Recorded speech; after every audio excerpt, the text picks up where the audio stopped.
Agora, uma coisa importante aqui, tá?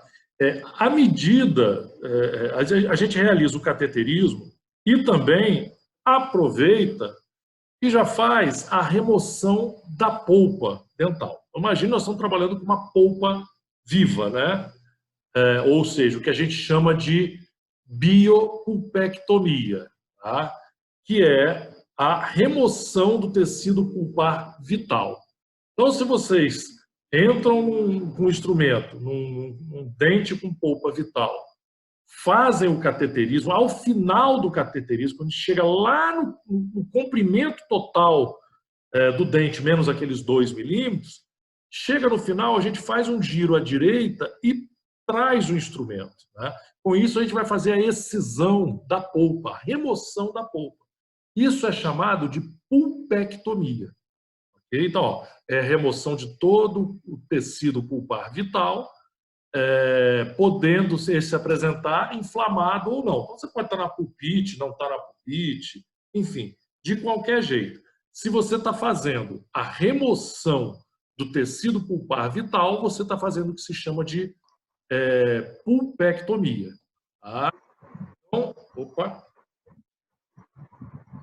Então, ao final do cateterismo de canais amplos, tá? Você, ao final dele, você faz um giro à direita e traciona o instrumento. E quando é uma polpa bem volumosa, às vezes ela sai do jeito que está aqui espetada no instrumento endodôntico. Okay? Tem alguns conceitos que, na verdade, alguns deles eu nem concordo, mas é que literatura diz e a gente vai ter que memorizar. Por exemplo, só um minutinho que ver se conta esse trem trava.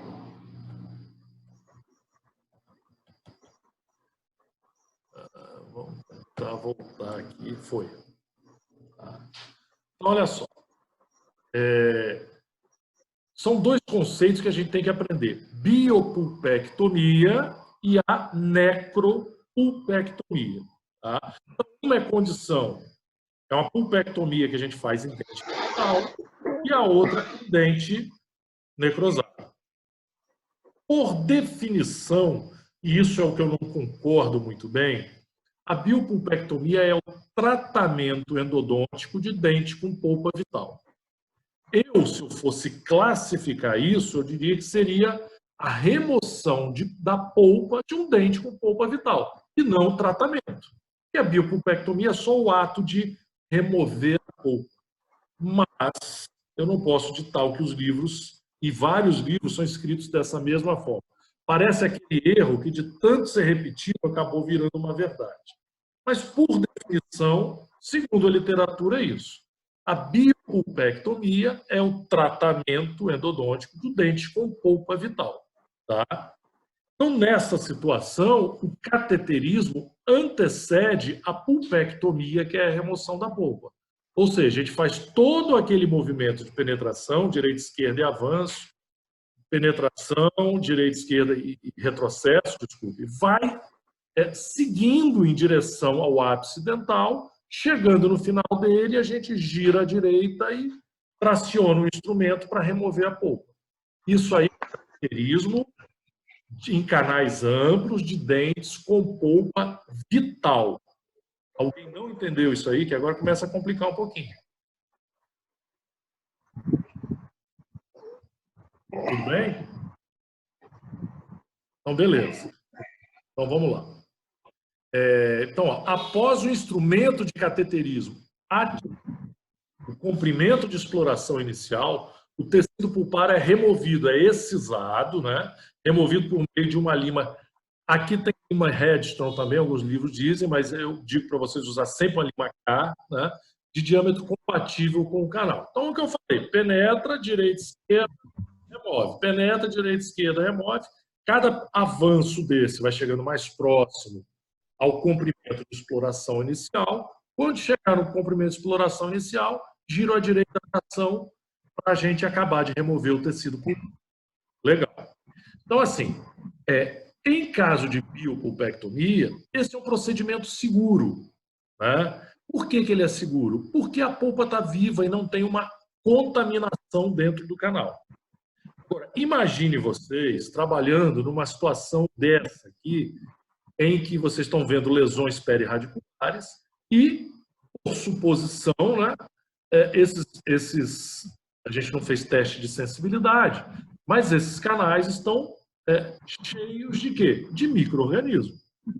Então, se a gente realizar o mesmo movimento de cateterismo que vocês viram para canais, para polpa viva, tá? Em caso de biopulpectomia, fizer eles o mesmo procedimento em caso de necropulpectomia, a gente vai empurrar todo esse conteúdo para a região apical.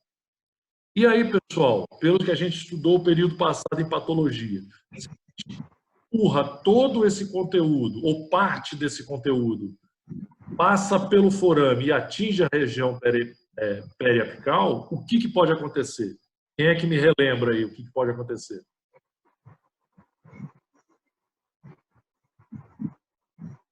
Ninguém arrisca?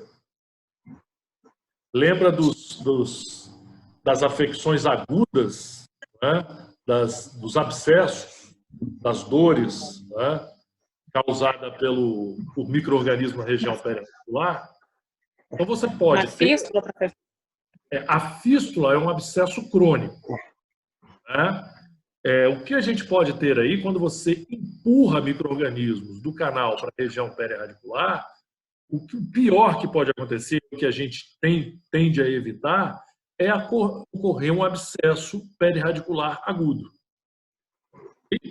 Então, você empurra micro-organismo para a região perirradicular, né? E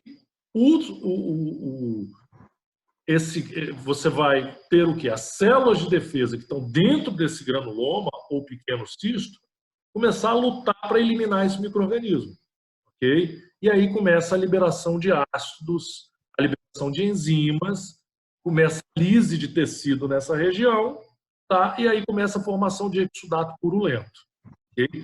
Tudo isso porque houve um cateterismo mal executado, sem prestar atenção, né, sem tomar cuidado para não arremessar esses micro-organismos via forame apical para os tecidos perirradiculares. Tá? Então, olha só, e agora? O que a gente vai fazer? Tá? Então, assim, o procedimento, os movimentos de cateterismo são os mesmos. O que vai diferir? Olha bem.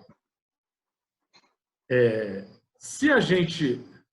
o que a gente pode fazer? Então, quando a gente acaba de abrir uma câmara pulpar, a gente tem essa visão aqui, ó.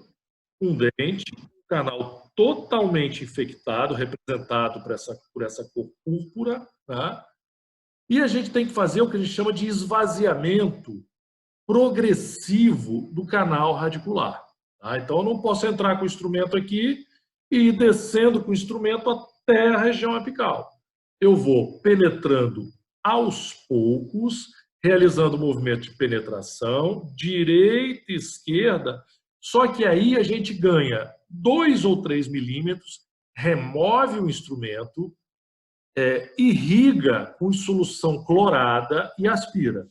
Então, eu ganhei aqui, dessa imagem para essa imagem para cá, eu ganhei em direção apical 3 ou 4 milímetros apenas.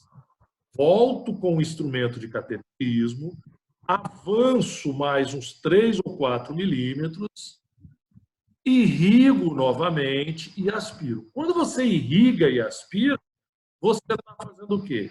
Removendo mecanicamente, por meio da ação do instrumento e por meio da irrigação e da aspiração, nós estamos removendo parte substancial do conteúdo necrótico do canal radicular.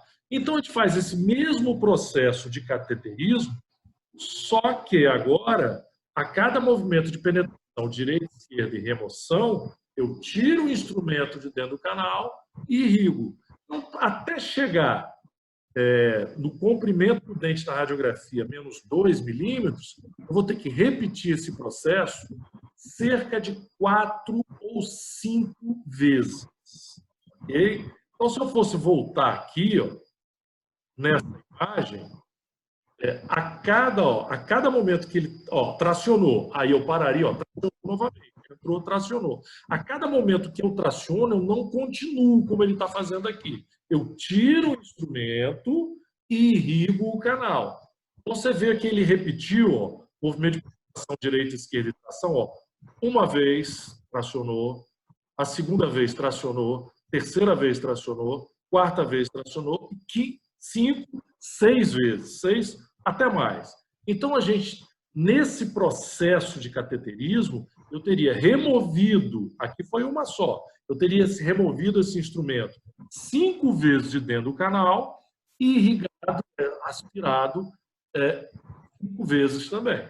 Tá? Então, um movimento que eu faço de uma vez só em canais com polpa vital, em canais com polpa necrosada, para que não haja o extravasamento do conteúdo séptico necrótico pelo forame apical, né, eu realizo esse cateterismo de forma segmentada, irrigando a cada tração do instrumento que a gente realiza.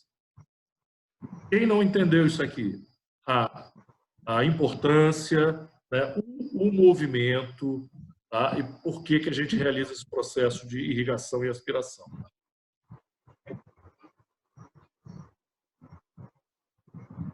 Até aí está claro, pessoal? Bom, então vamos lá. Até aqui o que a gente viu?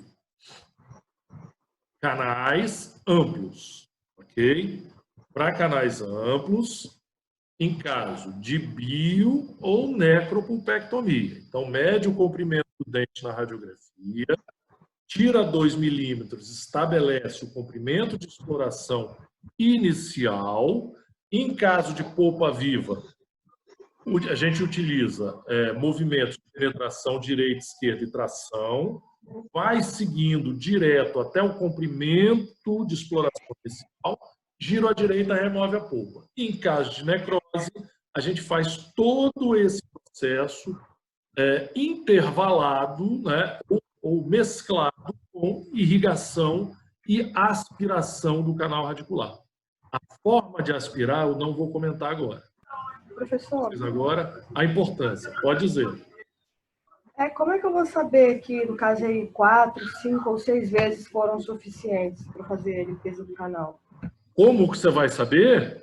Quando chegar no comprimento de exploração inicial, você vai parar.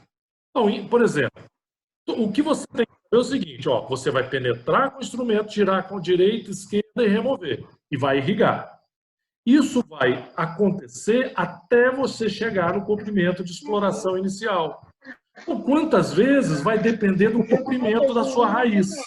Ela é uma dancinha de preto. Entendeu agora? De cabeça. Cid, seu telefone, seu áudio. Oi. É o Cid. Então, você entendeu? A quantidade de vezes que você vai realizar o movimento de cateterismo depende do comprimento do seu canal. O limite é quando você chegar no comprimento de exploração inicial, que é o comprimento dentro da radiografia menos 2 milímetros. Entendeu isso? Entendi. É porque eu fiquei imaginando, assim, no caso, a questão da limpeza ao redor, se ela vai ser feita assim, se ela vai ser feita de forma eficiente, entendeu? Você consegue entender? Logicamente, ainda não é a limpeza total, né? Não é a remoção ainda do jeito que a gente vai realizar ao final do preparo do canal radicular. Isso é só para a gente esvaziar aquele grosso do conteúdo necrótico. Ok? Sim. Basicamente, você tem que entender que tem biofilme bacteriano nas paredes do canal, que tem micro-organismo dentro de túbulo dentinário, que o instrumento de cateterismo ele não toca em todas as paredes do canal, porque ele é muito fininho. Mas uma coisa eu digo para você, se você pudesse pesar o conteúdo de micro-organismo que está solto dentro do canal radicular, pudesse pesar, você veria que ele é muito maior do que os micro-organismos que estão aderidos na parede dentro dos túbulos dentinários. Okay? Então, ali, o que você conseguir tirar é muita coisa. Tá? Se você conseguir só levar um instrumento de cateterismo, o movimento de cateterismo, com cuidado, mesclando com esse processo de irrigação, aspiração, você vai tirar todo esses micro-organismos que estão solto dentro do canal, entendeu? Que estão assim, arrolhado dentro do diâmetro do canal. E esse é o grosso da contaminação. Então, se você chegar no final do cateterismo tendo empurrado pouco ou quase nada, já vai ser muito bom. E pode ter certeza, quando você chegar, se você fizer esse processo aqui devagarinho, com cuidado, irrigando, seguindo esses preceitos, você vai arremessar muito pouco micro-organismo. Tá? Certamente o seu paciente te agradece, que o pós-operatório dele vai ser muito melhor. Ok? Bom, vamos lá. Agora, nós vamos fazer o cateterismo de canal atresiado. Então, agora a gente já não consegue escolher mais um instrumento folgado no canal. Se vocês olharem esse exemplo aqui à nossa direita, ó, veja que nós temos um canal disto-vestibular, um canal mesovestibular, mesovestibular, disto-vestibular e um canal mesopalatino aqui. Tá? Então, veja bem que o instrumento que está sendo colocado nesse canal mesopalatino, ele é bem atresiado. Aliás, o instrumento é bem delgado. E o canal, olha, é tão atresiado que o instrumento 0608 entra arrochado no canal. Tá? Então, não dá mais para a gente escolher um instrumento que entre folgado no canal para fazer o cateterismo. Porque o diâmetro do canal não deixa, ele é muito atrésico. Tá? Então, o cateterismo, a partir de agora, canais atresiados, tem uma dinâmica diferente. Então, que instrumento que a gente vai usar aí? Um instrumento tipo K, 08, 10. Por que ele não fala o 06? Porque o 06 é tão mais delgado e flexível que às vezes ele não consegue nem penetrar. De 21 milímetros. Tá? Agora é um detalhe. Os instrumentos tipo K que vocês viram, que a gente estudou em instrumentos endodônticos, eles têm seção quadrangular, tem aquela conicidade 0,2, do jeito que a gente viu, ponta, os especiais ponta 06, 08 ou 10, mas mesmo assim, esses instrumentos, eles são muito flexíveis, ok? Eles são muito flexíveis. Então, na hora que a gente tenta explorar o canal, vai acontecer um fenômeno chamado de flambagem e também de flexão do instrumento. Tá? Esses dois fenômenos vão impedir que o instrumento avance no canal, porque o instrumento deforma. Tá? Então, a indústria criou alguns instrumentos que são feitos especificamente para o cateterismo de canais atresiados como esse. Então, dois que a gente pode citar que tem no mercado e que são eficientes é esse primeiro, ó, C+File, também chamado de C+, ou o instrumento C-Pilot. E o que esses instrumentos têm de diferente que os torna mais eficientes no cateterismo dos canais atresiados? Então, vamos lá. Antes de falar especificamente dos instrumentos, deixa eu falar um pouquinho sobre o movimento de cateterismo nos canais atresiados. Bom, primeira coisa, o movimento de cateterismo de canal atresiado, ele é igual para os casos de polpa viva e de polpa necrosada. Então, tanto em biopulpectomia como em necropulpectomia, o movimento é igual, ok? Então, esse movimento é diferente porque ele consta de penetração, giro à direita e tração. Ele não tem mais aquele giro à esquerda, ok? Ele é penetração, giro à direita e tração. O que acontece? Quando você penetra e gira à direita, o instrumento, as espirais do instrumento, eles se travam na dentina, ok? E na hora que você traciona, você quebra a dentina. Tá? Então, você coloca o instrumento, gira à direita, as espirais se travam na dentina e você cisalha a dentina, remove a dentina que se travou nas espirais, quando você traciona o instrumento.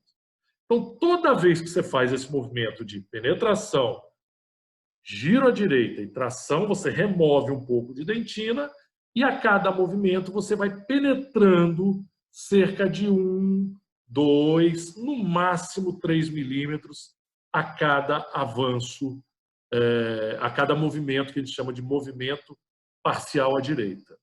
Ok? Deu para entender a diferença da dinâmica? Porque se, nesse caso, você gira à direita e gira à esquerda, né, é como se você desfizesse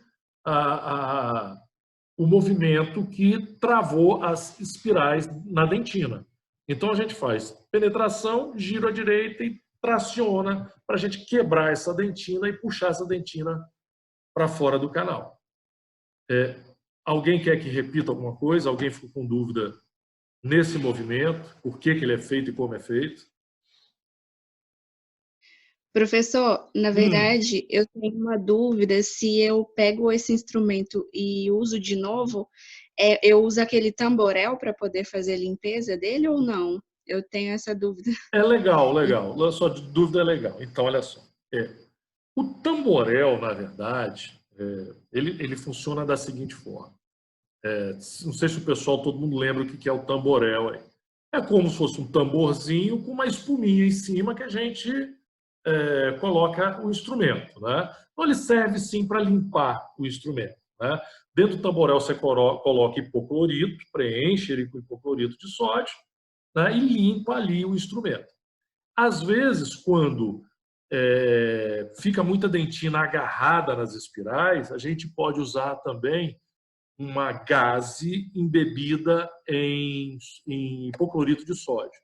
Tá? Então, com a gaze, a gente segura o instrumento, gira o instrumento à esquerda, tá? E ele vai soltando aquela dentina cisalhada na sua gaze umedecida. Tá? Então, o tamborel serve para isso, mas algumas vezes a gente complementa essa limpeza com uma gaze úmida com hipoclorito. A gente segura a parte ativa do instrumento e gira à esquerda e essa dentina se solta. Tá? Só uma coisa que eu vou já salientar para vocês, que a gente vê muito aluno fazendo e é completamente errado. Tocar com os dedos, seja com luva ou seja sem luva, na parte ativa do instrumento. Tá? A gente vê muito aluno fazendo isso. Então, você está levando contaminação às espirais. Então, a gente não tenta limpar o instrumento com a luva ou com o dedo. Tá? A gente sempre usa ou o tamborel, como você mesmo falou, ou a gaze umedecida com hipoclorito de sódio. Mais alguma coisa, pessoal? Mais algo que a gente pode esclarecer? Obrigada. Nada. Então, vamos lá. Esse é o movimento, vocês aprenderam. Penetração, né? Avanço, giro à direita e tração. Então, olha só. Se a gente usa para fazer esse movimento em canais atresiados, instrumentos comuns de aço inoxidável, tá? Nós vamos ver que nós temos dificuldade na introdução desses instrumentos no canal. E eles se deformam. Tá? É o que a gente chama de deformação plástica. Né? Os instrumentos flambam, eles vão se flexionar muito. Tá? Então, o que a gente vai ver? Ó, os instrumentos estão todos inutilizados. Esses instrumentos aqui, se você forçar a barra, ele vai quebrar dentro do canal. Então, assim, canal radicular atresiado, às vezes a gente usa, se não usar instrumentos específicos, a gente usa uma caixa de instrumento tipo K comum para poder descer no canal atresiado. Tá? Isso economicamente é muito ruim, né? Porque cada caixinha de instrumentos vai pagar aí 40 e poucos reais. Ok? Então, a gente tem que vocês têm isso na caixinha de vocês, a gente vai utilizar para esses canais atresiados instrumentos que são um pouco diferentes desses instrumentos comuns, né, tipo K e aço inoxidável, conicidade 0,2, sem nenhuma diferença na sua estrutura. Mas quais instrumentos são esses? Okay? Primeiro, então, antes de falar do instrumento, vamos falar da flambagem. Né? O que causa deformação, essa deformação desses instrumentos? Então, olha só, quando você vai penetrar num canal calcificado, a primeira coisa que é aquele movimento que eu ensinei para vocês é a introdução no canal radicular. Para você fazer a introdução no canal radicular, você tem que botar uma força no longo eixo do instrumento. Então, o canal estaria aqui, ó, bem na base desse bloco em amarelo. E você vai colocar uma força nesse sentido para poder o instrumento penetrar na entrada do canal radicular. Então, assim, se esse instrumento tiver pouca resistência à flambagem, o que vai acontecer? Na hora que você aplica a força, é isso que acontece, ó. Essa deformação em forma de arco próximo à ponta do seu instrumento. O nome desse deslocamento, dessa deformação, chama-se deformação, deslocamento por flambagem. Então, a gente pode dizer que o instrumento flambou, ou seja, ele não teve resistência suficiente à pressão que você colocou, à força que você colocou, no sentido do longo eixo desse instrumento. Como ele não suportou, você não consegue penetrar com o instrumento na embocadura do canal radicular. Tá? Então, por conceito, ó, flambagem, deformação lateral de um instrumento endodôntico quando submetido a uma força compressiva na direção do longo eixo do dente. Então, quando você vê essa imagem aqui, vocês têm que imaginar vocês colocando uma força no instrumento que está apoiado na entrada do canal radicular e o instrumento não penetrou, tá, e deslocou lateralmente num processo, num deslocamento, né, chamado de flambagem. Tá? Então, a primeira coisa, o instrumento utilizado no cateterismo de canais radiculares muito atresiados, ele tem que ter uma boa resistência à flambagem, senão ele não avança no canal radicular. Ok? Então, por causa dessa dificuldade, instrumentos endodônticos foram desenvolvidos com características específicas para a exploração inicial do canal radicular. Esses instrumentos, a característica deles é ser mais resistente à flambagem. Okay? Então, você pode imprimir uma força maior nesse instrumento em direção ao seu longo eixo, ou seja, em direção à entrada do canal radicular, e esse instrumento, não é que ele não vai se deformar, você pode incidir sobre ele uma força maior que ele vai suportar. Não é que não vai deformar. Logicamente, se você botar peso muito grande, uma força muito grande, ele vai se deformar. Só que os instrumentos para cateterismo, eles suportam uma força no seu longo eixo muito maior do que os instrumentos convencionais. Então, esse instrumento de cateterismo, ele vai ter uma maior rigidez, tá? É um instrumento mais rígido, e também vai propiciar uma maior resistência à flambagem e resistência à flexão. Tá? Então, mais uma vez repetindo, ele tem a maior resistência à flambagem, maior resistência à flexão, o que vai fazer com que ele avance no canal, um movimento de cateterismo, muito mais facilmente e com muito menos distorção do que os instrumentos comuns tipo K, né, o série especial. Bom, o primeiro instrumento para cateterismo de canais atresiados, né, instrumentos propícios à flambagem, que a gente vai falar, é o C-Pilot. O instrumento C-Pilot, são só dois que eu vou falar para não confundir a cabeça de vocês. O instrumento C-Pilot é um instrumento que ele tem, você acha ele no mercado nos diâmetros, nos números 0,6, 0,8, 10 e 15. Só. Okay? Só. Não tem outros diâmetros, do 0,6 ao 15. E ele tem a sua parte ativa, veja bem que eu falei que normalmente era 21, 25 e 31. Esse instrumento tem tamanho 19 milímetros. Por quê? Porque, veja bem, imagine você trabalhando num molar, tá? No segundo molar, ou até no terceiro molar, um instrumento longo. É muito difícil, por causa da abertura de boca. Então, esses instrumentos, eles muitas vezes têm dificuldade de penetrar no canal, então a gente gasta muito tempo trabalhando ali na embocadura do canal. Então, assim, nós temos que ter um instrumento curtinho, tá? Bem curtinho, senão haja abertura de boca. Tá? Então, esses instrumentos, ó, esse C-Pilot tem 19, 21 e 25, e não tem 31 milímetros. Você não acha ele 31 milímetros. Aí alguém pergunta, poxa, mas se eu tiver um canino de 30 milímetros A13A, beleza, você começa com instrumentos menos calibrosos, depois que você ganhar o espaço dentro do canal, você troca para os outros instrumentos convencionais. Tá? Até porque a grande dificuldade de penetrar no canal está ali no segmento cervical do canal. Geralmente, quando se chega no segmento médio em diante, facilita muito. Então, o grande problema do cateterismo está na entrada do canal. Porque na entrada do canal que existe mais depósito de dentina calcificada. Tá? Então, assim, por esse motivo, 19, 21 e 25 não tem 31 milímetros.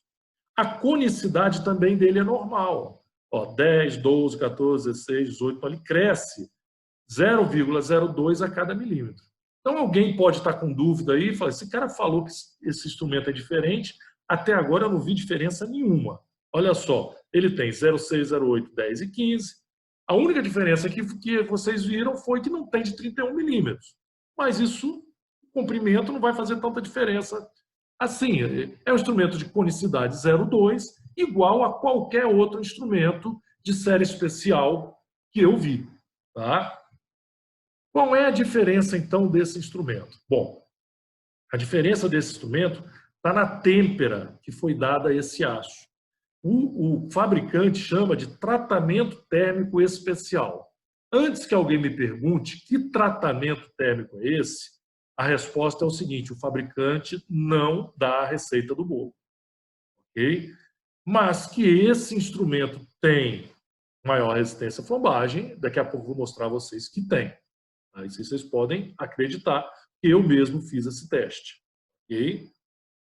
Então, assim, esse instrumento, como eu falei, o C-Pilot, a diferença dele, o que dá maior resistência à flombagem, é o tratamento térmico dado ao metal. Ponto final. Outro instrumento é o tal do C+, ou C+, né? A gente chama muito ele de C+. Então, olha só, comparado com o outro, vamos ver quais são as diferenças. Bom, diâmetro nominal. Então, ele também tem instrumentos 0,6, 0,8, 10 e 15. Tá? Então, a ponta desse instrumento, a numeração dele equivale ao número da ponta, né? Então, tem instrumento 0,6, 0,8, 10. Então, a ponta dele é 0,06, 0,08, 0,10 e 0,15. Beleza. Esse aqui, ó, comprimento, 18, 21 e 25 milímetros. Então, o que mudou aqui foi 1 milímetro a menos aqui, que o C-Pilot era 19, esse é 18, não faz diferença também nenhuma. A diferença, pessoal, está quase caindo a conexão, está aqui, ó. A ponta é 0,10, a 1 milímetro, distância D1 é 0,14, D2 é 0,18, D3 0,22 e D4 é 0,26. Ou seja, a conicidade desse instrumento nos 4 primeiros milímetros e só nele, a conicidade é 0,04. Então, nos 4 primeiros milímetros ele cresce 0,04 milímetros e não 0,02 a cada milímetro até o milímetro de número 4. A partir daí, ele volta ao normal e conicidade 0,2 ao longo de todo o instrumento. Ok, pessoal?